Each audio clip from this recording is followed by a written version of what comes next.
아멘. 오늘 받을 하나님의 말씀은 창세기 2장 7절 말씀입니다. 창세기 2장 7절 말씀 한 절 우리 한 목소리로 합독하겠습니다. 여호와 하나님이 땅의 흙으로 사람을 지으시고 생기를 그 코에 불어넣으시니 사람이 생명이 되니라. 아멘. 목사님께서 말씀 주시겠습니다.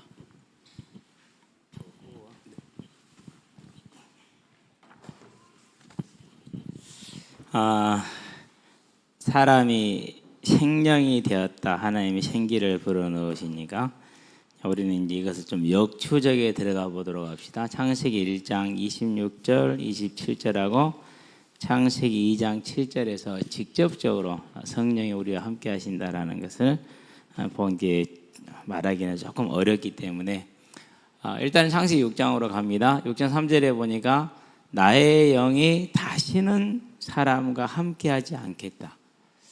어느 때에 그 얘기를 하셨습니까? 하나님 아들들이 자기들의 욕심대로 하나님의 딸들을, 사람의 딸들을, 불신자들이죠. 그러니까 정욕을 따라갔어요. 근데 정욕은 무엇의 대표적인 상징이냐면 우상숭배의 대표적인 상징 중에 하나가 정욕이에요. 음란이에요. 그러니까 사람의 딸, 하나님의 자녀들, 셋의 후손들이 되겠죠.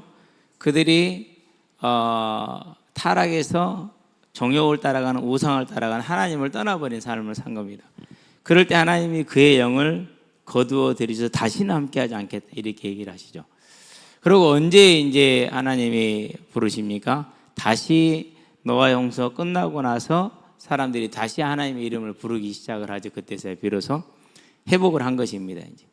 자, 이게 이제 우리가 뭘 보이냐면 하나님 앞에서 하나님이 사람이 준 최고의 복, 최고의 진노, 그게 뭐냐? 하나님이 함께 하실 것인지 하나님이 떠나실 것인지 이게 있습니다. 이제. 그러면은 하나님이 함께 할 때는 하나님이 영이 함께 했다고 말합니다.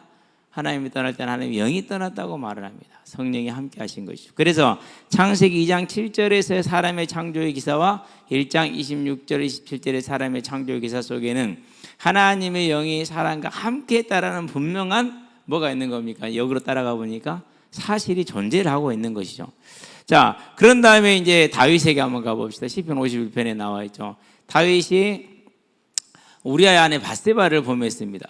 그리고 나중에 사무엘을 통해서 그 죄를 지적을 받습니다. 나단 선지자를 통해서 지적을 하고 사무엘을 통해서 이제 그 재앙이 선포가 되죠. 자, 그렇게 되었었을 때 다윗이 하나님 앞에 나가서 단순히 한 번 회개한 게 아니에요.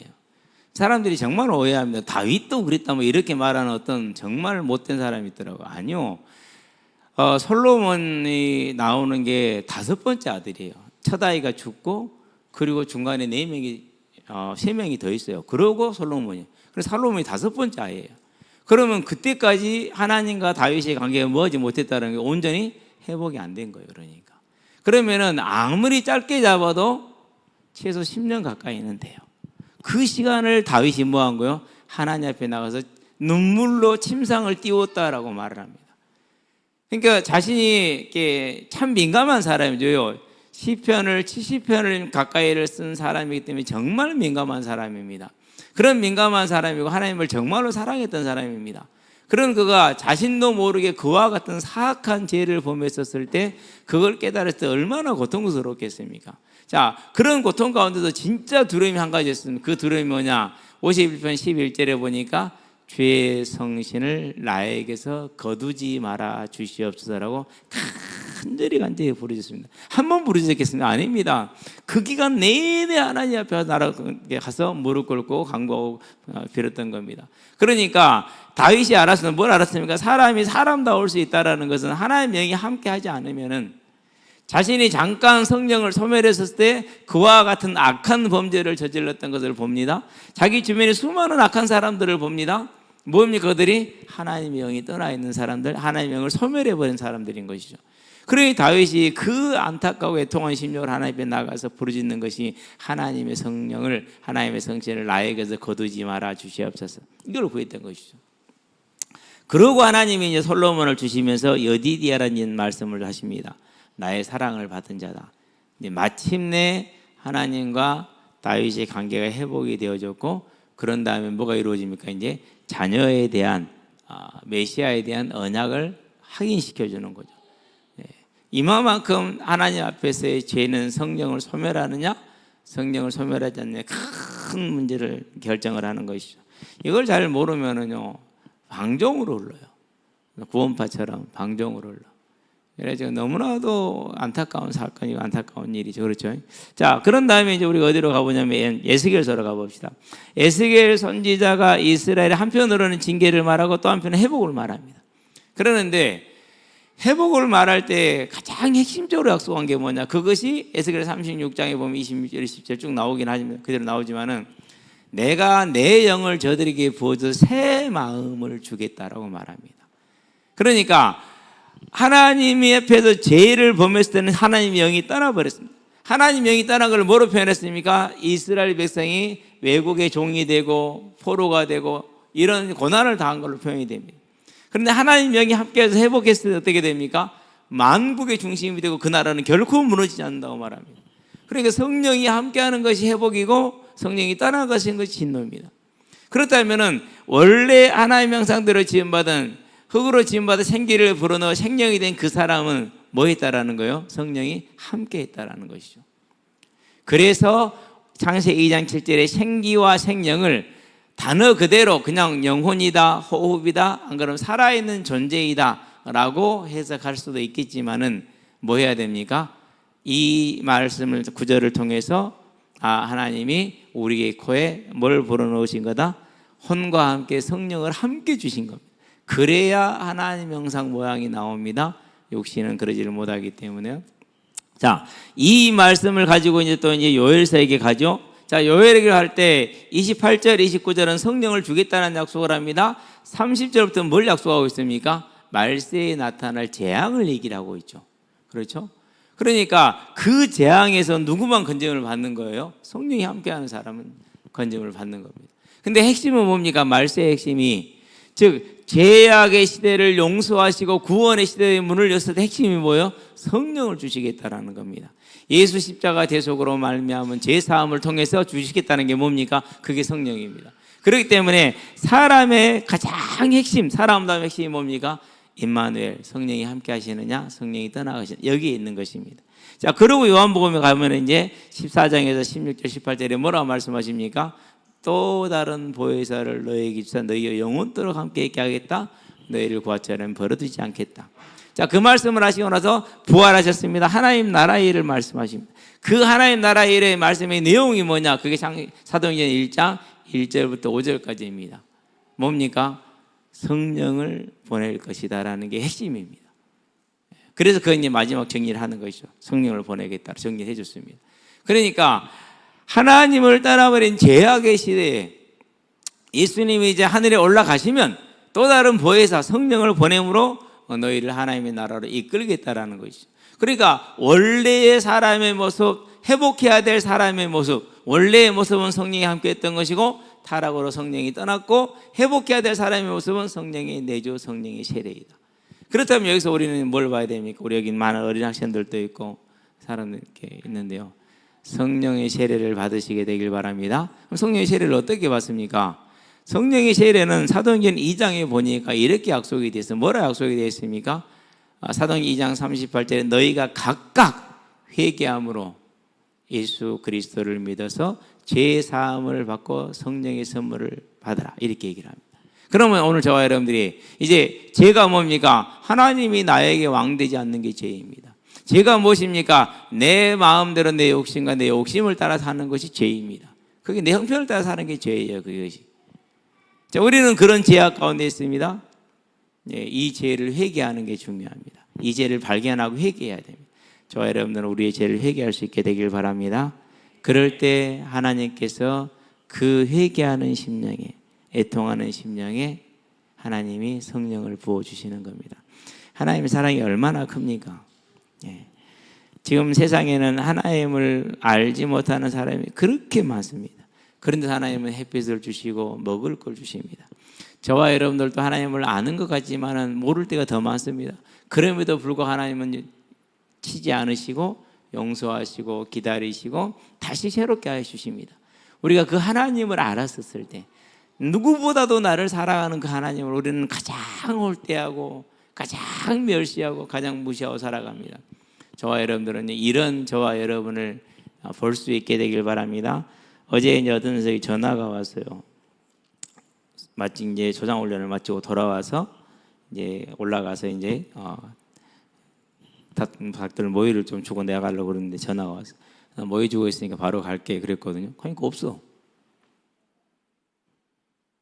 아니 내가 군 간다고 그랬잖아요. 그럼 기다리고 있어야지. 가니까 없는 거야. 다른 사람들만 이제 목이 빠지게 기다리고 있어요. 이제. 그래가지고 내가 전화를 해서 어디 갔냐? 어디 있는지 어디 있으면 오라 하려고 이제 선한 마음이 나 왔으니까 와라. 이렇게. 저 집에 있는데 그러더라고. 뭐라고요? 안 나온다고 하던데요? 언제? 누가 통화를 했대요. 너 나하고 얘기했잖아. 그러면은 나하고 얘기한 거 나하고 얘기를 해야지. 나하고 얘기해놓고 나는 너 지금 보고 나오는데 넌 들어가 버려야. 이런 끄터리 같은 이라고. 그건 끄터리지. 그럼 말이 됩니까? 안 되잖아요. 우리는 이래. 그거 하나 그랬다고. 우리는 이렇다니까는요. 징징이 3, 징징이 2인가 거기가 징징이 2. 문자가 와서 목사님 오늘은 정말 죄송했습니다. 아마 내가 짜증내는 걸 옆에서 누가 보고 나중에 또 전화를 해줬나 봐. 나 오늘 목사님한테 실수한 거야. 빨리 사과해라고. 우리는 이렇다니까는요. 갈 수 있죠. 그렇죠? 기다려도 안 오니까 갈 수 있잖아요. 그런데도 그랬는데 하나님 어떻습니까? 그러지 않잖아요. 그렇죠? 그래서 우리는 이 하나님을 우리가 사랑하지 못하고 중심에 모시지 못한 게 얼마나 큰 죄입니까? 그런 저와 여러분이 이 악함을 하나님 앞에 항상 나아가서 회개하게 되길 바랍니다. 그리고 우리를 위해서 십자가에 주신 그 하나님을 믿을 때, 예수님을 믿을 때 성령을 부어주시겠다 약속했어요. 우리 다 같이 이 시간에 우리의 죄를 회개하고 예수님을 고백하는 기도를 같이 한번 해봅시다. 예수님, 우리는 예수님의 사랑을, 은혜를, 하나님의 사랑을 항상 거역하고 살아왔습니다. 그럼에도 우리를 죽기까지 사랑하심을 감사드립니다. 예수님을 내 삶의 주인으로 왕으로 섬기기를 원합니다. 성령을 부어 주시옵소서. 성령으로 우리가 하나님께 예배하는 자가 되기를 원합니다. 예수님 이름으로 기도합니다. 아멘. 우리는 이 간단한 죄를 고백하고 은혜를 구하는 그런 저와 여러분의 세례와 충만함이 항상 있게 되길 바랍니다. 그럴 때 온전해집니다. 그럼 어떻게 됩니까? 하나님이 나의 왕이잖아요. 온 천하의 주제자가 내 아버지고 내 왕이잖아요. 그러니 무엇을 먹을지 마실지 염려하지 말라. 걱정할 이유가 없잖아요. 그렇죠? 그럼 뭐 하면 돼요? 기다리면 돼요. 기다리면. 여러분 지금 뭘 기다리고 있습니까? 저는 간절히 비를 기다리고 있습니다. 하나님이 줄 듯 말 듯 그러잖아요. 오늘 방금 일기를 확인해 보니까 월, 화, 수, 목, 금, 토, 일 쭈루룩 다 비야 지금. 아마 며칠 지나면 하나님 이제 비 좀 그만 주면 안 됩니까? 이제 반드시 그럴 겁니다. 이제 한 2, 3일 후에는 하나님 비 그만 이렇게 할 거거든요. 그래도 짜증 안 내. 저와 여러분은 주제자 되신 하나님이 내 왕이요 우리의 아버지 되는 예배자의 삶을 살아가기를 바랍니다. 성령이 도우면 됩니다. 그럼 우리의 삶에는 반드시 사랑과 희락과 화평과 오래 참음과 자비와 양선과 온유와 절제와 충성이라는 이 열매가 반드시 맺혀질 겁니다. 그 열매를 풍성히 맺어서 이 땅의 소금과 벼슬의 삶을 삶으로 하나님께 영광을 돌리는 가장 복된 삶이 되기를 주의 이름으로 축원드립니다. 기도합시다. 살아계신 아버지 하나님, 하나님이 우리를 하나님의 영이 함께하는 사람으로 지으셔서 하나님 앞에 예배하는 생명이 되게 하신 것을 감사를 드립니다. 예수님을 주심으로 우리가 회개할 수 있게 하시고 하나님께 나아가 성령의 세례를 받게 하신 것 감사를 드립니다. 이제 성령이 나의 주인 되고 나의 왕 되신 삶을 살기를 원하오니 주님 역사하시고 인도하셔서 우리의 삶을 통해서 하나님께 영광이 돌려지는 예배자의 삶으로 서게 하시기를 그리스도신 예수의 이름으로 기도드립니다. 아멘. 이제는 우리 주 예수 그리스도의 은혜와 하나님의 무한하신 사랑과 성령님의 내주교통 역사하심이 회개함으로 성령의 세례를 사모하며 성령의 충만을 사모하는 이 자리에 모인 우리 모든 성도들 심령 위에 머리 위에 지금부터 영원토록 함께 계실지어다. 아멘.